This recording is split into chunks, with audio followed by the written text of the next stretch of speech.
லெட்டர்னால கலங்கி போய் வந்திருக்கலாம், அந்த சைன்னால கலங்கி போய் வந்திருக்கலாம், அந்த ரிசல்ட்னால கலங்கி போய் வந்திருக்கலாம். அந்த பிரச்சனை உங்களை கவ்வி பிடிச்சிட்டு இருக்கலாம். எல்லாருடைய கண்ணும் இவன் முடிஞ்சிருவான்னு பார்த்துட்டே இருக்கலாம். இது வரைக்கும் வந்த எத்தனையோ பிரச்சனைக்கு இவன் தப்பிச்சான்.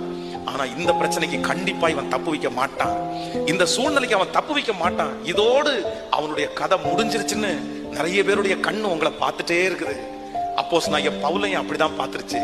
ஆனா வேதம் சொல்லுது, அவனுக்கு ஒரு சேதாரமும் வரவே இல்லை. அவனுக்கு அந்த விஷம் அவனுடைய சரீரத்துல ஏறல. அவனுக்கு அந்த பிரச்சனை ஒண்ணும் பண்ணல. இந்த பலிபீடத்திலிருந்து கர்த்தர் உங்களுக்கு பேசுறாரு, மகளே, இல்ல, இது உன்னை ஒன்றும் செய்யாது, இது உன்னை ஒன்றும் சேதப்படுத்தாது, இது கப்பல் சேதமே அல்லாமல் உங்களில் ஒருவனுக்கும் பிராண சேதம் கண்டிப்பாக வராது. கர்த்தர் சொல்லுகிறார், இதிலிருந்து உன்னை விடுதலை ஆக்கும் போது நீ என்னை மகிமைப்படுத்துவாய்.